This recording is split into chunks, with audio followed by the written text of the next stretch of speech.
Well, hello and welcome to this English lesson about heat waves. This is day one of a heat wave here in Ontario, Canada. Jen and I are not looking forward to it. In fact, I'm outside this morning at 10:30 a.m. in the shade because it's already 29 degrees and it's going to be 34 degrees today and 35 degrees tomorrow.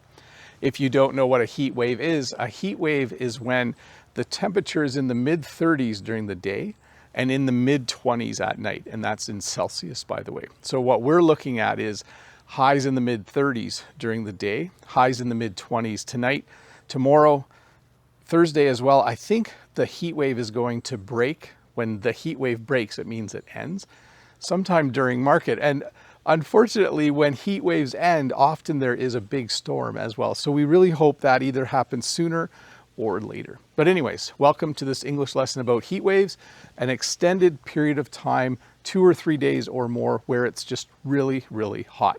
In this lesson, I'll teach you some more English phrases we use to talk about heat waves and hot weather. So I'm sitting here in the shade because over there the sun is beating down.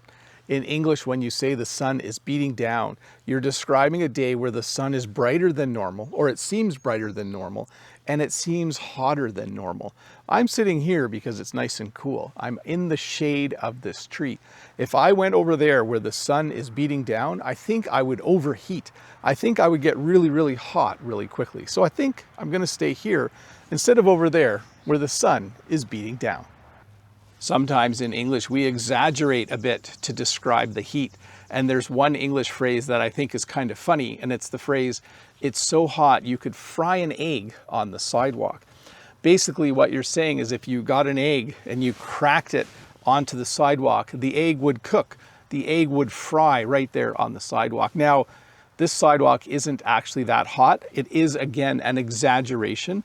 Although I have seen people actually do it when it's like 37 or 40 degrees, and if the sidewalk is black or a dark color and gets really, really hot.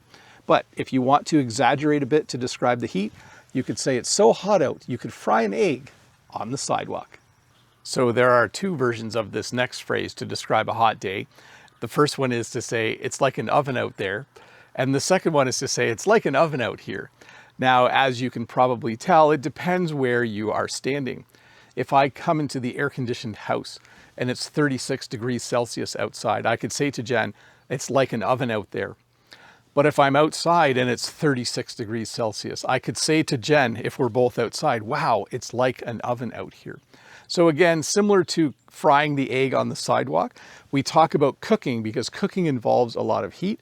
So when you talk about the outdoors, sometimes you compare it to an oven, the appliance that you use to cook and bake things. So right now, it's actually not too bad, but later today, it's going to be like an oven out here. So sometimes when it's really hot outside, it can also be very humid. When we say it's humid, it means there's a lot of water vapor in the air. There's a lot of moisture in the air, and it makes it feel hotter than it actually is.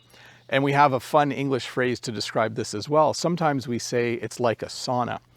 Now, if you don't know what a sauna is a room that people go in, and it's extra hot, and there are like rocks in the middle, and they put water on the rocks to create water vapor and steam.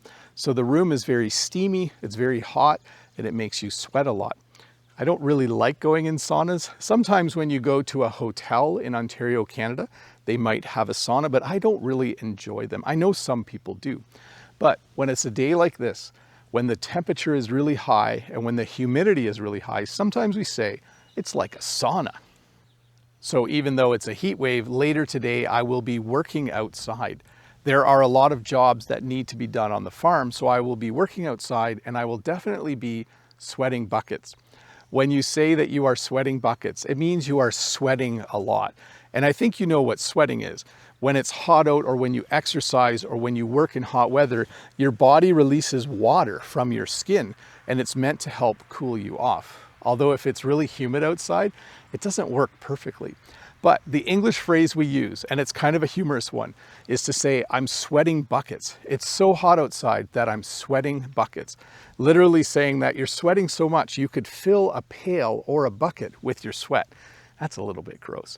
So later today, I'm going to work outside. I'm going to drink a lot of water, and I'm definitely going to be sweating buckets. So there are three words that I use quite regularly to describe hot weather, especially if I'm outside in the hot weather or working in the hot weather. I would probably say it's brutal. The heat is brutal. I might say the heat is unbearable, or I might say the heat is relentless. So when we say it's brutal, when we say the heat is brutal, we mean it's like it's forcefully hot. It's so hot that you can't think about anything else except the fact that you're hot, and it's taking all of your energy. When we say the heat is unbearable, it means that we can't stay out in it for very long. We need to go in the shade and drink lots of water because the heat is unbearable. It's something that's hard to bear. And when we say it's relentless, it means it doesn't end. Like, it gets hot by 11 a.m. and it will stay hot till like 10 or 11 o'clock at night. It is relentless. So three words we use to describe a hot day. We might say it's brutal, the heat is brutal, the heat is unbearable, or the heat is relentless. So as soon as you take an ice cube out of the freezer, it will start to melt. It will turn from a solid to a liquid. Instead of having an ice cube, you'll have water.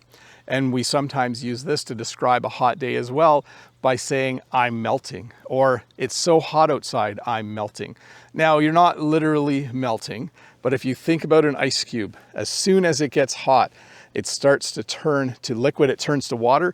When I'm outside, sometimes I feel like the heat is doing the same thing to me, and I might say, I'm melting. Well, hey, thank you so much for watching this English lesson about heat waves and hot days.